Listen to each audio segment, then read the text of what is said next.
చాలామంది సీనియర్ ఆర్టిస్టులు తమిళనాడులో కూడా చాలామంది పార్టీలు పెట్టడం కూడా జరిగింది. నిన్న మొన్న తమిళనాడు ఎలక్షన్ జరిగిన సందర్భంగా పెట్రోల్ ధరలు పెరిగినాయని ఒక హీరో సైకిల్ మీద కూడా రావడం కూడా జరిగింది. అంటే ఈ డెవలప్మెంట్ ట్యాక్సీలు కట్టడం జరగడం అన్నీ హైప్ అవుతుంటారు కదా! దీన్ని ఎలా మీరు విశ్లేషిస్తారు? సార్ ఇవన్నీ గవర్నమెంట్లు ఎప్పుడు అప్స్ అండ్ డౌన్స్ ఉంటాయండి. పెట్రోల్ హైక్, డీజిల్ హైక్ అంటే ఇప్పుడు యాక్చువల్గా ఇవన్నీ చేయడానికి ఏంటంటే ఇప్పుడు గవర్నమెంట్స్ చేంజ్ అయ్యేటప్పుడు ప్రీవియస్ గవర్నమెంట్స్ ఎంత అప్పులు వదిలేసి వెళ్ళారని చాలామందికి తెలియదు.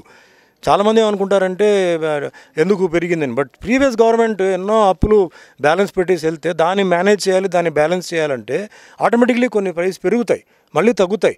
సో ఇవన్నీ ఏంటంటే ఈ మన ఇండియాలో ఉన్న సిచ్యువేషన్ చూస్తుంటే పర్మనెంట్ ఏం కాదు, ఇట్స్ ఓన్లీ టెంపరీ అండి. సో డెఫినెట్లీ ఒక టైంకి అది తగ్గుతాయి. స్టేట్ టు స్టేట్ మళ్ళీ వేరే ప్రాబ్లమ్స్ ఉన్నాయండి. ఒకే ప్రాబ్లం స్టేట్ అంతా ఉండదు. ఇప్పుడు రైతుల విషయం ఉందండి, రైతుల విషయం ఇది ఒకటే కాదు, కాశ్మీర్ టు కన్యాకుమారి వరకు ఒకటే ప్రాబ్లం ఉంది, దానికి సొల్యూషన్ ఇంకా రావాలి.